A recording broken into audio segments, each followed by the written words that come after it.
not come. I'm gonna come.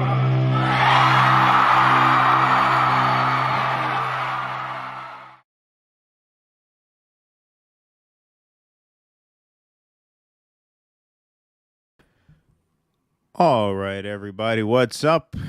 Got to do this again, right? We're going to be doing this for, I think, a while, man. Another day at the office. Yeah.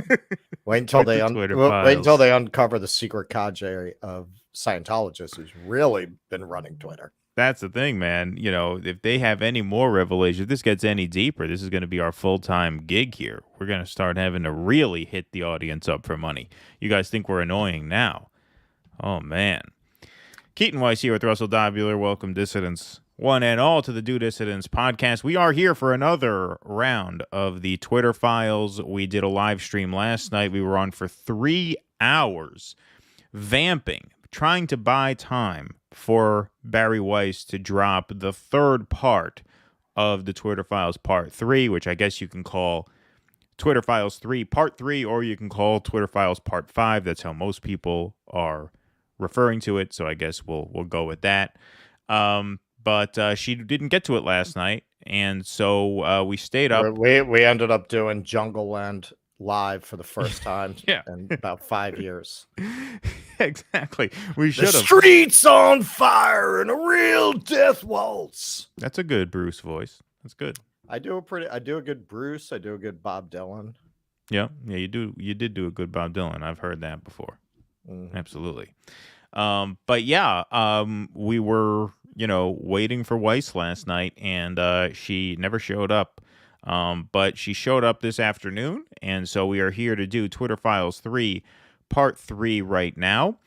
The way we're going to do this, folks, is if you missed last night's stream, you missed an epic. That clocked in at 3 hours and 8 minutes, and it was partly because we had the first 2 Twitter Files installments to read through. Taibbi's was fairly long.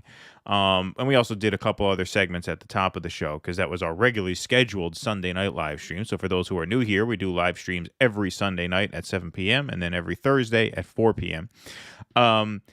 So that was our regularly scheduled stream, but we went long because we were sort of buying time thinking there was going to be a third drop. And so if you didn't have a chance to watch last night, it's a beast of a show.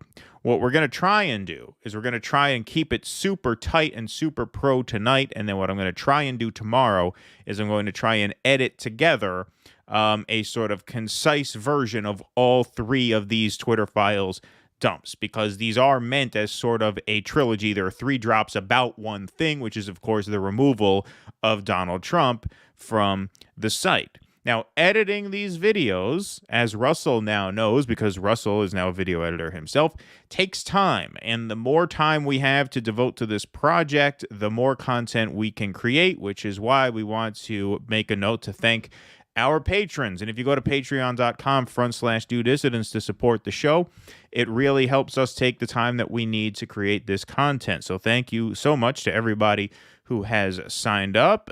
Your name is on the scroll down there. We want to give a shout out to John C. He is our most recent sign up. He signed up, I believe, this morning, if my memory serves me well. If I have the day right. I don't know. The days are blurring into each other now, more than usual, because of all these dumps too. It's like the days are kind of the same. Yeah. Another day, another Twitter dump. It's hard to imagine a time before we were not living in a world of Twitter dumps. Yeah, right. Exactly. Like what was our show about before? Who were we? Yeah, who were we before? Yeah. I don't even recognize that person. What were those days? There he is, John C. at the very end. Thank you, John, for signing up, and thank you to all of our patrons.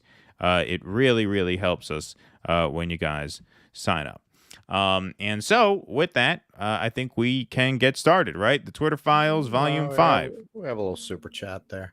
Oh, we have a super chat. That's another thing, too. If you can't sign up for Patreon, or even if you can sign up for Patreon, tip jar here is always open on YouTube. So if you can donate a few bucks, it really does go a long way to helping us. Like I said, it's zero sum, man. The more we can take in from this, the less we have to slave at our day jobs, the more of this content we can do.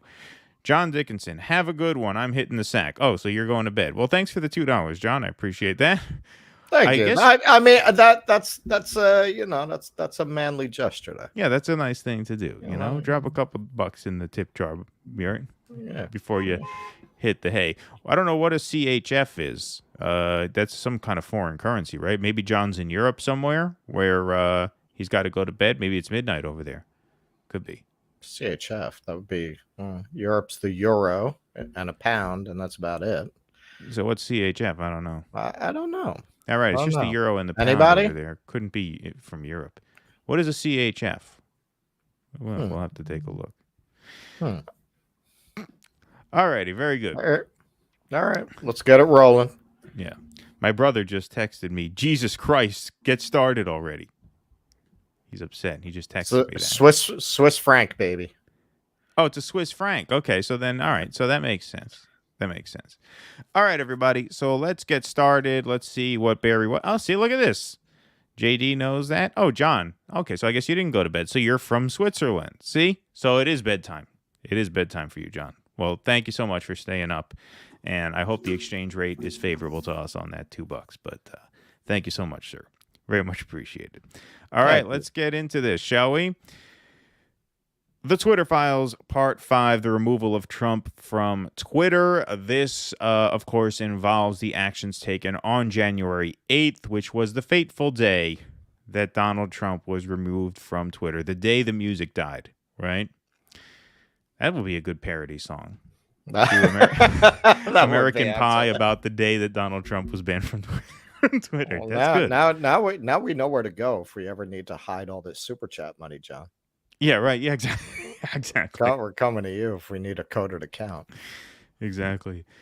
On the morning of January 8th, President Donald Trump, with one remaining strike before being at risk of permanent suspension from Twitter, tweets twice. Okay, so just to fill everybody in on Volume 4, where we left off was January 7th, where the Twitter execs came up with some fakakta scheme whereby they could award Donald Trump 4 retroactive strikes, meaning that the fifth one means he's out, right? If we find one more violation, we can boot him.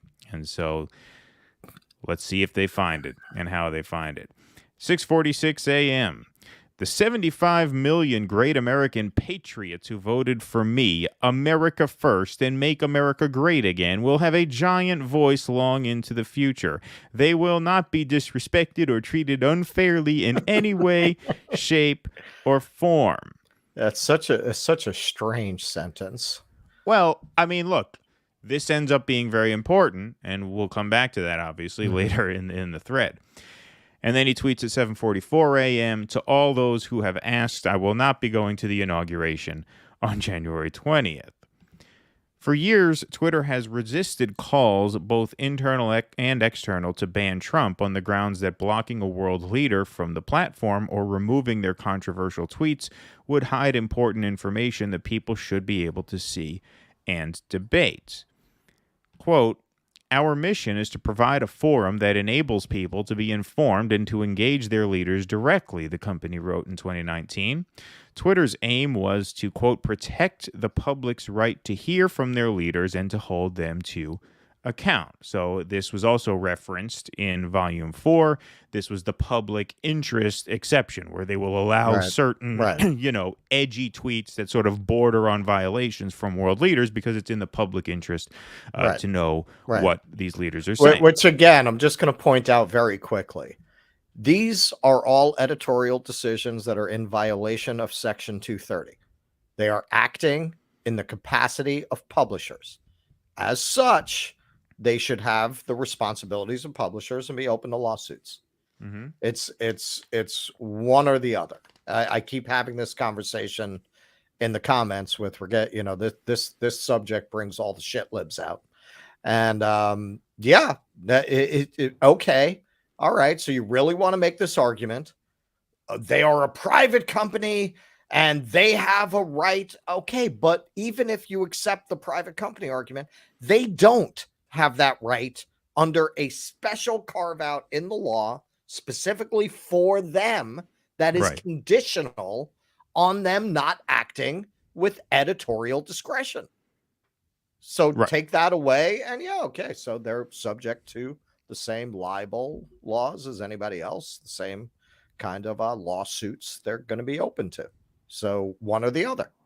If they're going to act as editors, then they should have the responsibilities and the liabilities of editors. Well, that's the key word, responsibility. There's a responsibility that comes with being an editor. There is a responsibility that comes with exercising judgments about who should get to speak and who should not. And they have been shielded. They have been shielded from those responsibilities. Right. And the idea is if they are going to be proactive in picking sides, then, yeah, they should be accountable for those calls. Right? Absolutely. Right. All right. Number 6. But after J6, as Matt Taibbi and Michael Schellenberger have documented, pressure grew both inside and outside of Twitter to ban Trump. What do we run into one of these again? That's all right. I got a backup. Yeah. Got to back up. I'm starting to get the hang of Twitter now. I came prepared for their now fuckery. That I'm starting to use it. That wasn't like that before. I don't know why it's like that now. Anyway, there were dissenters inside Twitter. Maybe because I am from China, said one employee on January 7th. I deeply understand how censorship can destroy the public conversation. I'm not going to read all the exhibits all the way through, but this one is worth it. So he says what she just said there, because I'm from China, I deeply understand how censorship can destroy the public conversation. I understand this fear, but I also think it's important to understand that censorship by a government is very different than censorship of the government. Wow. That's a hell of a statement. Even though we're meeting with the FBI and the Department of Homeland Security. Well, that's just a perverse distortion of power dynamics, right? Because the executives of Twitter have more power over public discourse than the government in this case on this forum, right? And that's something they don't want to own up to. Right. Like, yeah, okay, technically, yeah, Twitter can't bomb a country, so they don't have that kind of power. But in terms of direct power over this specific forum, they have more. Right, not yet. But in terms of this, in this specific case, they have more power over the discourse on this forum than the government. You know why Twitter has more power than the government in this case? Because the government has to abide by this thing called what? The First Amendment. And Twitter doesn't. So you see just what a distortion that is there. All right, I'm going to grab this real quick. Mike, thank you so much, Mike. Really appreciate that. Glad I can watch this one live, usually at work. Well, thank you, and thank you so much for the donation, my friend. Very much appreciate that. Okay, so it's important to understand that censorship by a government is different than censorship of the government. The First Amendment in the U.S. and similar legislation in other countries with similar concepts exists specifically to prevent the government from silencing the people. I mean, that we could talk for hours about just what a distortion that is. Yeah, I mean, it's so twisted. It's so twisted. Oh, no, we're acting on behalf of the people by silencing the president. What they don't understand, the other misunderstanding there, the other distortion there, is that the president is a human reflection of the people. That president represents the 75 million people who voted for him, right? So it's not like, right? I mean, it's not like you're censoring Saddam Hussein, right? But they don't accept that. No, how many people do you think work at Twitter who don't believe that that Trump became president because of Russian interference? Right. They don't. Well, we said that in the last show. They don't accept that it was a legit democratic outcome. They don't accept that it was a democratic outcome. Absolutely. I respect that. So this is somebody else who had an answer. I respect that, but realistically, we impose far stricter rules on effectively everyone else on the platform. We started labeling, restricting his tweets when they became a threat to democracy. Oh, okay. And seemed like that was our red line. And also this whole thing, they're stricter with other people on the platform. It's already established that Twitter has a carve out for world leaders. Yes. So yes, you're harsher with other people on the platform, but that's neither here nor there. Because other people on the platform are mostly not the president. Sure thing. And the other thing, of course, is that Weiss here was very smart to include some real winner tweets from other world leaders that were left up, right? As soon as I saw that, I said, this is where her rabid Zionism comes in handy. Right. Because those Zionists are always really up on every crazy anti-Semite world leader on the planet and what they had for breakfast. Yeah, and it wasn't just the anti-Semites that she cited, No, though, to be fair. Yeah. So the other thing is, okay, when they became a threat to democracy, that was our red line. Well, you guys have been calling Donald Trump a threat to democracy since he declared his candidacy. It's nothing new that you think he's a threat to democracy. I mean, a lot of these guys, Yoel Roth has been pretty much on record calling him that for, the last 5 years at the time this was written? So that's nothing new, right? If that's a red line, why didn't he cross that red line years ago? Well, right? and making a crack about flyover country and exactly. All of that. I mean, this is what they think of these people. They don't have any respect for their rights of speech. Like that's not even on their radar. Right. They're just working back to how do we justify this publicly? Because in the end, what's this really about? The Republicans will be back in charge eventually. We got to be careful about how we play this. And now with the Republicans just taking the House, this is going to come back to bite them. I think you're right about that.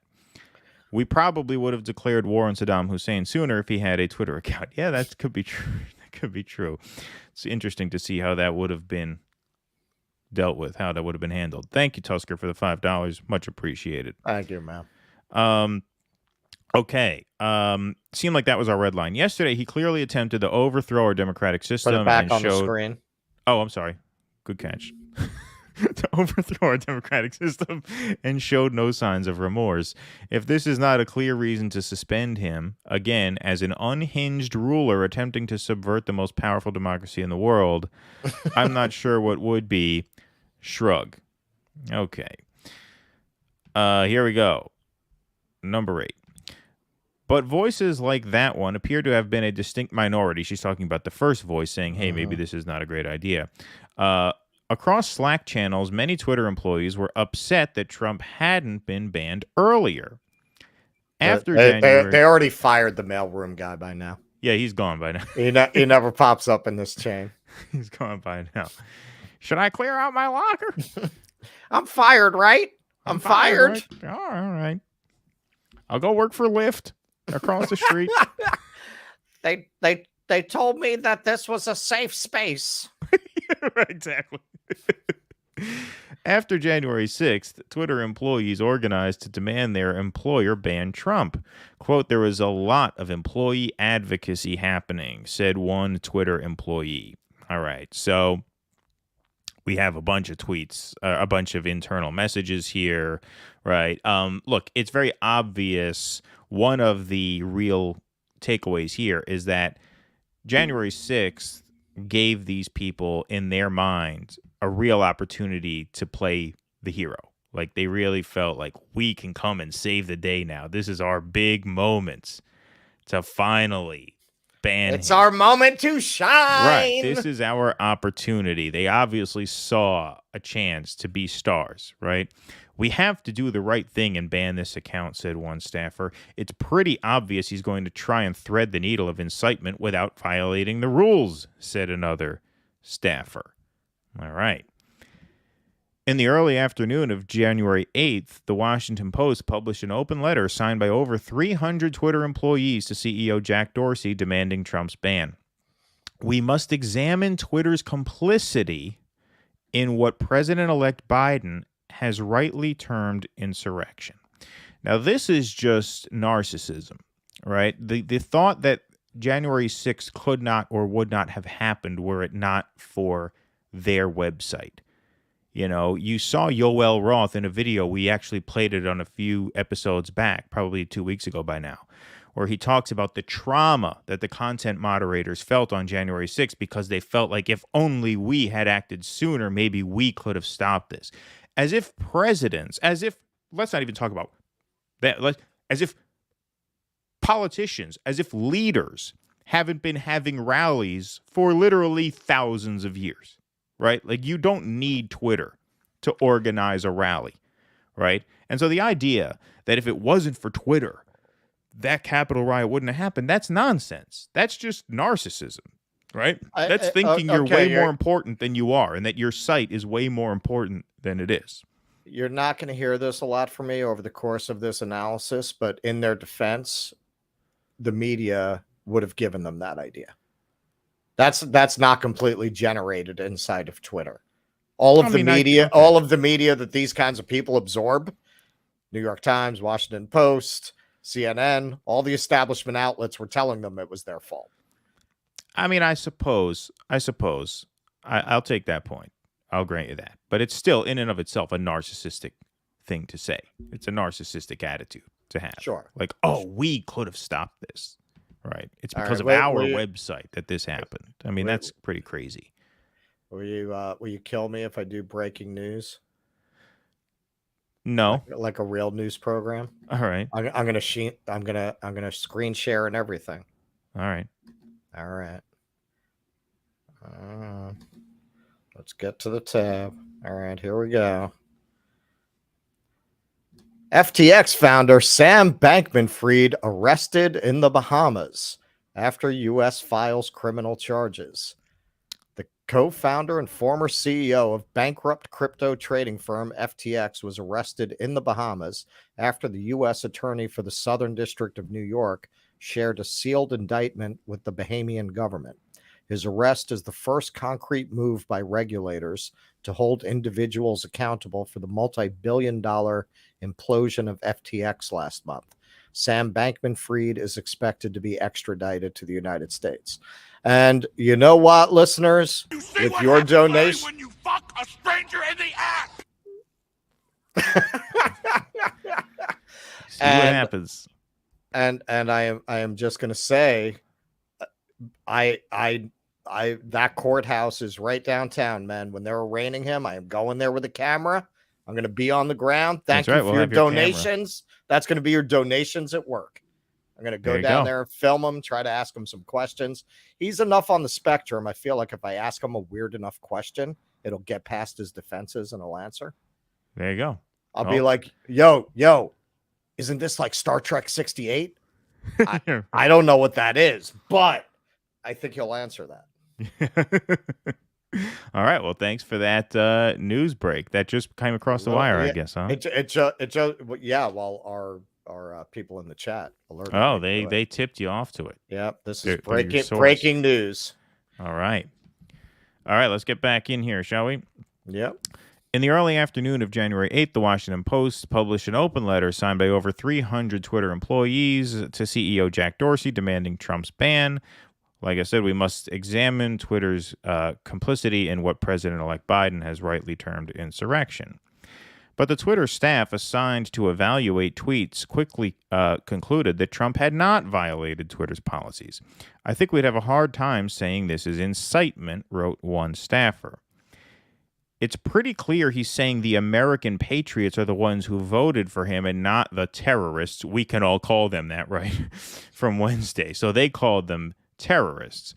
One more staffer agreed, don't see the incitement angle here. Right. So that first tweet that Russell called a weird sentence, he said, the 75 million American patriots who voted for me will not be mistreated.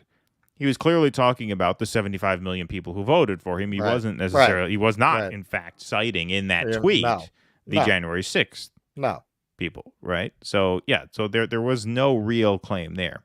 For the cause, gents, well, thank you, Cortex. Really, really appreciate that. You guys are doing a great job with these super chats this evening. Really appreciate that. Thank you. I don't think I'm going to, this may be the first time ever since I uploaded it, I don't use the cheap fuck sound drop. No, it's not appropriate this evening. Guys are maybe I don't know. It would be completely out of place. It's Monday. Did you guys paychecks all go through from Friday? Is that why? Got some extra money in the bank? Yeah, no, welfare comes on the 1st. I also am not seeing clear. Imagine going to, anyway. I also am not seeing clear or coded incitement in the DJT tweet, wrote Anika Navaroli, a Twitter policy official. I'll respond in the elections channel and say that our team has assessed and found no vios or violations. for the DJT one. She does just that. As an FYI, Safety has assessed the DJT tweet above and determined there is no violation of our policies at this time. Later, Navaroli would testify to the House January 6th committee. For months, I had been begging and anticipating and attempting to raise the reality that if we made no intervention into what I saw occurring, people were going to die. Now, that's interesting, because what this presents is a conundrum, because you can say, okay, we see what the president is saying on TV. We see what's happening. Hang on, that's in complete contradiction of what she says in the prior tweet, where she herself says there's no violation. Well, this is kind of what I was just sort of trying to get at, which is that there's no violation in the tweets, but she sees what Trump is doing as being very, very dangerous. And like, if we don't step in, someone's going to die. You're right in that it is a contradiction, because she's saying, like, the only way Twitter could step in would be to block him from using the platform. So if he's not breaking the rules on the platform, you're kind of limited as to what you can do there. But the thing is, even if you take him off of the platform, if he's not directly inciting violence on the platform, then taking him off the platform is not going to do any good, right? It wasn't what he tweeted that was an incitement of violence. It's the day of pointing at the Capitol building saying, hey, Capitol's that way, go and be strong. And you got people in the crowd, put up a noose for Mike Pence. Like, I'm not saying you can't say that's incitement of violence, but he didn't tweet that. Right. And so how much power does Twitter have to really stop that? Right. Again, this is where that narcissism comes into play. They feel also like they have to do something, but it's not their realm. Like, this is not for them to deal with. Right? And once again, I will just say, yes, Donald Trump is a unique president in the annals of American history. However, there are literally thousands of protests that could have ended that way if the police had similarly let them in. Right, of course. This would have been an event, but it would not have been this iconic event if they just had not let them in. Mm-hmm. This would, would have just been one of many protests, more rowdy, perhaps more violent. Yeah. But it wouldn't have become this thing. In the end, that goes back to the police letting them into the Capitol building. Mm-hmm. You had hippies came to Washington and tried to levitate the Pentagon. You think if the police had let them in, they wouldn't have gone in? Right. Like, this would have happened thousands of times in American history if the guards had not done their jobs. Right. No, sure. I mean, there's video footage of them opening the gates. They didn't bust down the gates. They screamed and yelled until the cops opened the doors for him. Right. Morning Joe said he cursed on air. You opened the fucking doors for him, right? He said it on, right there, right on cable news. I had somebody say to me on social media, ask the Capitol Police how they feel about Trump going back on Twitter. I said, the ones that let the rioters in? Yeah, right. Like, which police do you mean exactly? Yeah, no, look, those guys are just, people who make those arguments are just so far gone. They have it in their head that this was an attack on law enforcement as an institution. Right. And they use that as an own because they know that the Trumpers like to say that blue lives matter. Right. Everything is it's all just gamesmanship. There's no actual political substance behind anything that these people say. Right. It's all just trying to score one-up points. Right. Well, whenever I hear something like that from them, I know that that's how they're framing it on CNN or on MSNBC. Like, that's where they got that in their head. That they got some Capitol Police guy to talk about how scared he was that day. And this is what they do. They just distort it. I'm sure they just don't talk about the fact that they let them in, because it doesn't work with the story they want to tell of these out of control rioters and our institutions trying to stand up against them. police letting them in, that story doesn't work for them. Well, look, I see a couple of comments in the chat, and we have to be careful, not just for following the rules' sake, but just if we are here reporting on this information. I always want to be careful before I endorse a claim like this, but we do know that there were FBI agents in the crowd, which does beg a certain question about infiltration. That's all I'll say for now. I can't really go any further than that without looking into this a lot more. But I think those are good points. I'm not ignoring you. I read those points, and I think they're good, and I think they are definitely worth exploring. All right. 18. Twitter's safety team decides that Trump's 7:44 a.m. Eastern Time tweet is also not in violation. They are unequivocal. It's a clear no vio. It's just to say he's not attending the inauguration. Well, yeah, obviously saying I'm not going to the inauguration is not a violation. I mean, that's not even close. But don't forget, they have 4 strikes. They need one more. So they're sitting there waiting with bated breath for a tweet to come across that they can nail him on. To understand Twitter's decision to ban Trump, we must consider how Twitter deals with other heads of state and political leaders, including in Iran, Nigeria, and Ethiopia. All right, this is my favorite part of the whole thread here. This is great. In June 2018, Iran's Ayatollah tweeted, Israel is a malignant cancerous tumor in the West Asian region that has to be removed and eradicated. It is possible and it will happen. Twitter neither deleted the tweet nor banned the Ayatollah.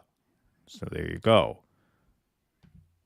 In October 2020, the former Malaysian prime minister said it was a right for Muslims. I don't even know if I should be reading these, but we'll put these up on the screen here. As you can see, this tweet was deleted for glorifying violence, but the leader himself remained on the platform. The tweet below was taken from the Wayback Machine. As you can see here, this is that's pretty clearly an incitement of violence, is it not? I'd say so. I don't think there are really 2 ways to interpret that. No. That's pretty direct. Not mincing words there. Muhammadu Buhari, the president of Nigeria, incited violence against pro-Biafra groups.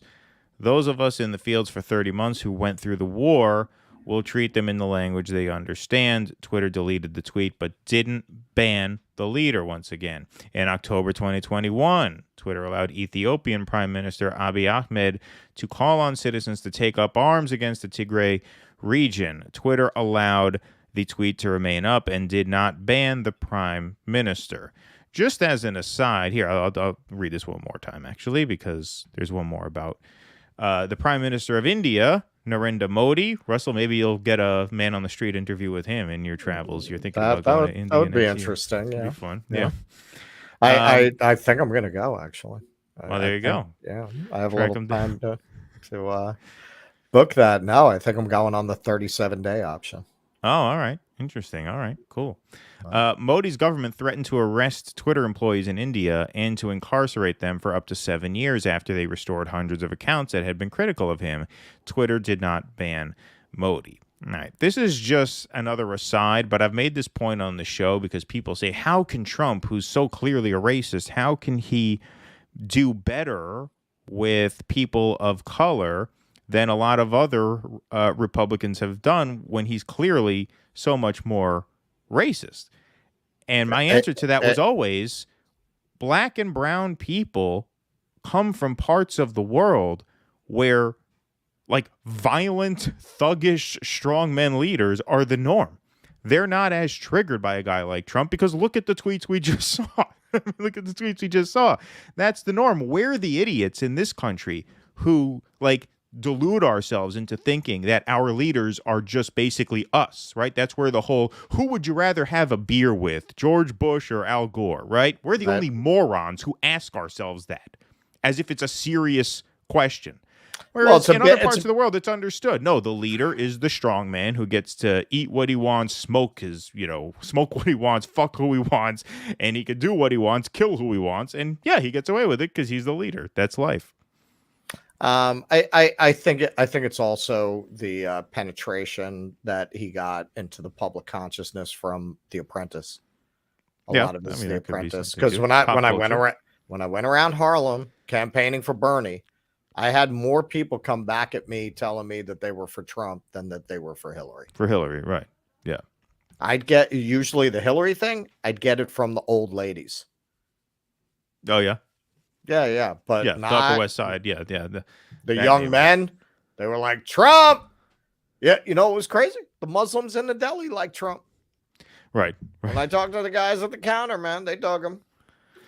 Yeah. No, absolutely. Cab drivers. I ran into cab drivers. There's another thing that's like criminally underreported because nobody with the resources will really dig into this story. Right. Exactly.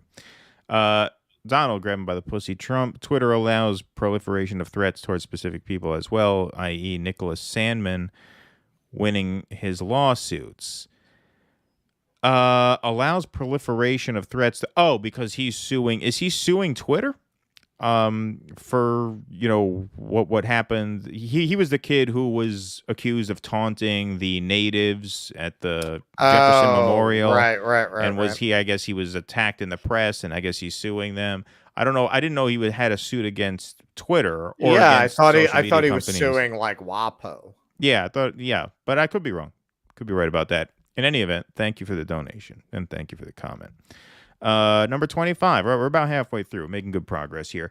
But Twitter executives did ban Trump, even though key staffers said that Trump had not incited violence, not even in a coded way. Less than 90 minutes after Twitter employees had determined that Trump's tweets were not in violation of Twitter policy, Vijaya Gadde, Twitter's head of legal policy and trust, asked whether it could, in fact, be coded incitement to further violence. I mean, Jesus Christ. This is what I said yesterday. They're like the IRS now, right? I mean, if you're going to interpret things that loosely, they can get you for anything. Sure. Right? If you're going to say this is a coded incitement to future violence, right? Look, listen, this is worth reading. I think they're in this environment where their own class is not going to take no for an answer on this, right? They need to come up with a reason, or they're going to be in very hot water with the corporate media. Right. Ultimately, Pelosi is going to drag them in front of a committee. They need to find a reason. Right. Yeah, no, they definitely felt that they were under the gun to do something, right? But let's just read this. This is good. The biggest question is whether a tweet like the one this morning from Trump, which isn't a rule violation on its face, is being used as coded incitement to further violence. If you have any context or insight we should consider, I'm all ears. E.g. use of term American patriots, and they will not be disrespected or treated unfairly in any way, shape, or form. What do you mean, e.g., use of that? Those terms mean nothing when it comes to coded language to incite future violence. There's nothing in there. For example, there's nothing there. I mean, she's really trying to squeeze, juice out of a raisin there. Right. This is an interesting question. I'm going to speak with my team ASAP to see if we can run a quick survey to get reactions to the language contained in the tweet and get back to you. Incredible. I'm not sure I would rely on a survey. I worry about how that would be perceived externally, wondering if we have anything in past research that can be relevant. A few minutes later, Twitter employees on the scaled enforcement team suggest that Trump's tweets may have violated Twitter's glorification of violence policy if you interpreted the phrase American patriots to refer to the rioters. Team Scale is asking if we would consider Trump's tweet for Gov. If we consider American patriots to refer to the rioters, they have a point from my POV. Team, my laptop frozen, blah, blah, blah. So, yeah. Which they previously admitted is clearly not the intention of the tweet. Right. Of course. Right. They know that this is not the intention of the tweet. Things escalate from there. Members of what team came to view him as the leader of a terrorist group responsible for violence, deaths comparable to Christchurch shooter or Hitler, and on that basis, and on the totality of his tweets, he should be deplatformed. Wow. Yeah. Wow. Like Hitler. Members of the team came to view him as the leader of a terrorist group responsible for violence and death comparable to the Christchurch shooter or Hitler. And on that basis, on the totality of his tweets, he should be deplatformed. Well, that really says it all right there. I mean, there's really no even need at this point to go really any further. I mean, that says it all. That says it all. Okay, he's Hitler. We can't leave Hitler up on the platform, right? Oh, well, because that's what you see. You see that the culture of Twitter, these are exactly the people who have been absorbing every new article comparing Trump to Hitler that's come down the pike for 4 years by the time they're making this decision. Right. Like, that doesn't sound crazy to them. Right. Exactly. It doesn't sound crazy to them, but what this also demonstrates, obviously, is that they were just at the end of their rope. At this point, it doesn't matter, right? At this point, okay, we don't have to try to interpret language a certain way. At this point, we are choosing to treat this as a 5-alarm fire. He's Hitler. He's gone, right? Yep. 2 hours later, Twitter executives host a 30-minute all-staff meeting. Jack Dorsey and Vijay Agate answer staff questions as to why Trump wasn't banned yet, but they make some employees angrier. Multiple tweeps, Twitter employees, it's a good nickname, have quoted the banality of evil, suggesting that people implementing our policies are like Nazis following orders, relays Yoel Roth to a colleague. Candidly, not a lot of people who are close to the decisions would feel safe engaging there. Multiple tweets have quoted the banality of evil, which, as someone responsible for our policies who had direct family members in Auschwitz, is not exactly an environment I want to wade into. So now they're just trying to do a woke pile on here, where now, they're just using everything they can, dredge up from personal experience to justify this drastic action, because they know they don't have what they need to do it in any other way. All right, I got to refresh here. My apologies, folks. We're coming down the home stretch here. Things go pretty quickly from now on. Thank you, guys. Please like this stream and subscribe to this channel here. All right, here we go. Here we go, number 31. Dorsey requested simpler language to explain Trump's suspension. Roth wrote, "God help us, this makes me think he wants to share it publicly." 32.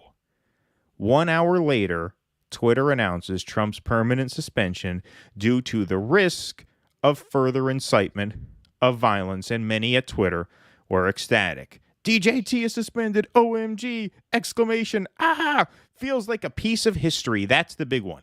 This feels like a piece of history. We made history. Right, we did it. We came through. We are the heroes now. We made history here.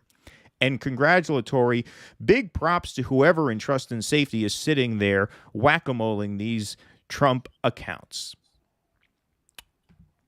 By the next day, employees expressed eagerness to tackle medical misinformation as soon as possible. So see now, because once you play creep. Hard and fast, mission creep. Once you play hard, once you establish the precedent that, hey, we don't really need these rules, right? We determine that whatever tweets are going out there, even if they don't directly violate terms of service, if the context within, if the context of the tweets, meaning the goings-on of the world, constitute emergency situations, right? Then we can either bend the rules, or we can just work outside of the rules, because these are extenuating circumstances. So then they take that, and this is where we've been really since January 6th. In this sense, the banning of Trump was really a turning point for these social media companies, for all these tech platforms. Because if you can prove that the risks are high enough, then you can justify bending or even ignoring outright your own rules. Oh, sure. Well, this is what Elon Musk did was a big table flip. This was not on their radar. They were making a world that made sense to them, right? Like, once they banned Trump, this is it. Now we're going to get into medical. We're going to decide what medical things people can talk about, what points of view they can have. You're exactly right. Ever since they banned Trump, that's the world we've been in. Right. Misinformation is whatever they say it is. And it once a outlet in good standing, like with the lab leak, turns around and says, there might be something to this, then they'll reverse it. Right. But basically, whatever the establishment narrative is, that has been their guiding star ever since that day. Right. And that basically is the de facto rule book, right? The rule book is whatever in the Washington Post. The New York Times is the rule book. Right. The New York Times, Washington Post, those are the manuals, right? Yep. But Twitter's COO, Parag Agrawal, who would later succeed Dorsey as CEO, told head of security Mudge Zatko, that's a hell of a name. I think a few of us should brainstorm the ripple effects of Trump's ban. Agrawal added, centralized content moderation, in my opinion, has reached a breaking point now. There you go. That's basically saying what we just said. Outside the United States, Twitter's decision to ban Trump raised alarms, including with French President Emmanuel Macron. Because this was so unreported in this country. Yeah, no, you hardly heard anybody talk about this. Glenn Greenwald recently mentioned this, that these other world leaders, even the liberal world leaders who are very anti-Trump, did not like what they did here. Right. All right. French, these are all neoliberals in good standing. Of course. Emmanuel Macron, German Prime Minister Angela Merkel, and Mexico's President Andres Manuel Lopez Obrador, they all objected to this. Macron told an audience he didn't want to live in a democracy where the key decisions were made by private players. Viva la France, right? See how Europe just understands this? See how this is not... This is not a painstakingly just an incredible mind fuck over there. You see how even a piece of shit like Emmanuel Macron just has the clarity to say very, very simply, we don't want to live in a democracy where key decisions were made by private players. That in itself is an answer to the private company defense, right? That's what happens when you're from a continent where you've dealt with actual Nazis, not make-believe Nazis. Right, not cartoon Nazis, not Nazis with Hagar the horrible helmets with face paint and shit like that. Real Nazis with real guns, real OG, real helmets. Yeah, right, exactly. I want it to be decided by a law voted by your representative or by regulation, governance, democratically discussed and approved by democratic leaders. Wow, what a novel idea. Wow. Merkel's spokesperson called Twitter's decision to ban Trump from its platform problematic and added that freedom of opinion is of elementary significance. Does Angela Merkel realize that Twitter's a private company? Does she not know that? They can do what they want. What about the advertisers? They don't want their ads placed next to that. It's bad for the advertisers. It's a bad commercial model. Yeah, like how stupid did these people... It's not just that they are morons. It's just that the combination of arrogance and stupidity among these people is just astounding. Like, it never occurred to you that people thought of that. Like, they act like that's such a profound point. Even now. They act like no one's heard that point a million times and debunked it a million times. Even now, they stick with that. No, it's a private company. Macron... The neo-libs love Emmanuel Macron. They love Angela Merkel. And yet even they're poking holes in it very, very easily and simply because that's how ridiculous a defense it is. Yeah, you know what I'm finding? Because I told you, I'm debating on your monologue. You stay out of that shit, but I get into it with them. Yeah. Really, it's for the engagement. I mean, really, I would ignore those people. But yeah, like... It's funny because they'll bring up the private company thing, and I'll always say, well, then you should be. I don't know why you're commenting that. Elon Musk has a private company, more private now, actually. It's not even shareholders. It's completely private. So what's the problem? If that's really what you believe, what's the problem? And then they start talking all of a sudden like they're business consultants. Advertisers won't want to be on a platform. Right. Well, what do you care? You should, if you hate Elon Musk so much, you should want him to continue in this direction if you honestly believe that it's not going to be commercially viable. But you don't really believe that. You don't. You're probably on fucking Twitter yourself, right? Right. And that is why, in the end, Twitter's not going anywhere, because you people won't actually leave the platform. Right. Exactly. They are keeping it alive. Right. If you all turned around and had the courage of your convictions tomorrow, you could fold Twitter like an end table, because it's mostly shit libs who use it. Right. It's a lot of political content on here. I mean, right? It's a political forum. Right. Not If that you there's all not sports of talk you on it, but it is a disproportionately political forum. So Right. if you really wanted to withdraw your support and sacrifice the millions of followers that you have, give up that following and have to rebuild it on fucking whatever, Mastodon or some shit, you may be able to do it. But ultimately, what you said, I think you made this point a couple days ago, and it's absolutely true. They are keeping it alive with their own narcissism, their own sort of hypocritical bullshit. Right. Is what's keeping the company running. Right. Leaving Twitter would cost them something. Right. Exactly. And as trivial as the cost is, they're not willing to pay it. Right. No, that is how narcissistic can you be? All it's costing you is attention. That's right. That's all it's costing you. You can't even make money off Twitter. Right. They don't even make money on it. These people are rich anyway. Yeah, and they're famous anyway. It's not even like people, like who have built up platforms on Instagram. That's their income. That's their living. You're not even making money off it. Right. Now, how much more narcissistic can you be that you will not leave this platform, and you're so stupid that you tweet your complaints on Twitter? On the platform, right. Exactly. How dumb can you be? How much more stupid a person can you be? How much more fundamentally idiotic can you be than to patronize the thing that you're complaining about? Yeah, exactly. And use that platform to bitch about it. Yeah. Right? And hope that it goes away, or root for its doom, right? Okay, we got to that one. Here we go. Do they really? Where would they go? No, nobody's on Mastodon. They're not going to go to anywhere. No, this is where the action is. I mean, do they really want it to fail, or do they just want to be able to play their fantasy of good versus evil on the very platform they're criticizing? Right. I mean, I think they'd be happy having this state of affairs forever.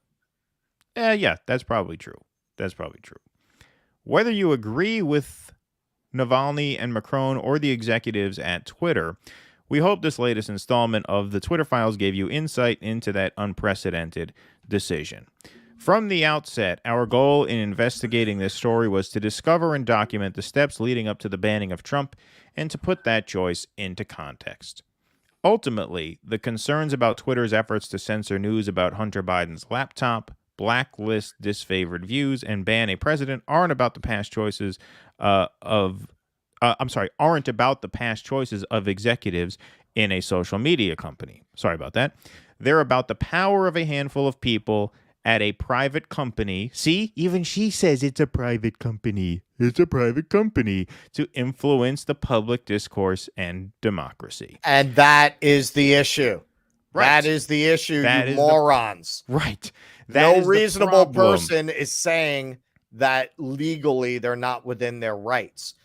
That is the issue. Exactly. That what they did was legal. That's the issue. Right. And that it's not a violation of the First Amendment according to this current arrangement. Right. They act like that's an answer. That's all you're doing is restating the problem. That's what I said in my monologue. You're just restating to us what we already know, which is that, yes, they are a private company with no obligation to act within constitutional bounds. We don't like that. You guys do. You guys like that because you like censorship, period. Well, they liked it until Elon Musk took over. This is where their arguments are just so contradictory. It's absurd. So you're saying, on the one hand, that you think that's okay. So why are you talking right now? Right. Why are you talking? It's a private company, and now it's owned by somebody else, and he has a different policy. Yay, capitalism, right? Rock capitalism. It's all working out according to plan, right? It's a private company, after all. This was reported by Schellenberger, MD, Isaac Grafstein, Snoozy Weiss. That sounds like an uncle of mine, Snoozy Weiss. Olivia Reingold, Peter Savodnik, You're Nelly Bowles. you're narcoleptic. Uncle. Yeah, right. Exactly. Follow all of our work at The Free Press. Click here to subscribe if you'd like. All right. Well, that was well done. You know, she did a good job. That was very concisely done. It flowed well. It wasn't too complicated. It was pretty simple. And look at this. We came in just at an hour. What a professional job we did tonight. All right. And I'm gonna platform you in here, even though it's not attached to a super chat. Remember that. You save up your nickels, because next time I'm going to expect a little something. But he makes a good point. CNN is obsessed with January 6th, yet its homepage has nothing about the Twitter files right now. Okay, so even if you have a different interpretation of the Twitter files, why wouldn't you have them on there? Doesn't this flesh out more about what happened around this event that you have been obsessed with for almost 3 years? Don't you want to examine these and talk to your viewers about, look at the decisions they had to make inside Twitter, even if you want to spin it that way. And that's what tells you they know it's not a nothing burger.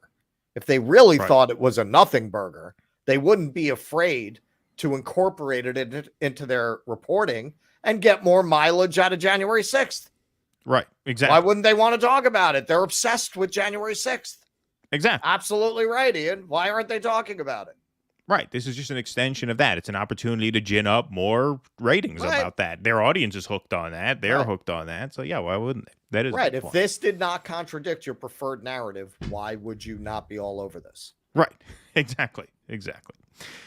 All right, everybody. Well, I think that wraps us for tonight, right? We did a good job tonight. Pulled this in. Did a tight program. Did a tight show. Thank you guys very much. Go to patreon.com/do dissidents. I'm going to post that link in the chat here. And go to dodissidents.substack.com as well. I'll post that in the chat. So if you missed any of this coverage here, we are going to be editing together a concise version of it, and that will likely drop tomorrow night, where you will get our concise version of all 3 volumes of the Trump removal dump. And so that is basically what you can look out for tomorrow in case you missed any of this. Ian comes up again here with a basic legal question. Did Twitter's conduct violate the First Amendment? No. That's what the bad guys are pretending we don't understand. Well, yes, that's what I said in my monologue, right? They're pretending we don't. They're acting as if we think it's a First Amendment violation. No, right. Because they want to have that argument because it's a slam dunk for them. Well, we're not saying it violates the First Amendment. We're just saying that they should craft their rules in accordance with the First Amendment. That's different from saying they are in violation of the First Amendment. But I think I got into that in my monologue, which I recommend everybody go watch. That's on the channel now. It's called Liberals versus Free Speech, Debunking the Private Company Defense. All right, everybody. I got to go watch some Christmas movies and drink some Christmas cocktails with the wife now because I'm working overtime. So I'm going to go get on that. But thank you very much. We'll be back here on Thursday, maybe even tomorrow or Wednesday if there's more dumps coming down the pike. Yeah, we hope you liked this show here. That's all we got, right? We did our thing. That's it. We're wrapped. That's it. We're wrapped. Tight show this evening, coming in at 1 hour. Look at that. We're getting pro now. We're getting good. Boom. Getting very good. All right, everybody. We will be back here Thursday afternoon unless another dump happens tomorrow. In that case, we'll probably see you then. Thank you very much. Have a great night. Be safe. Be well. See you next time. Please clap.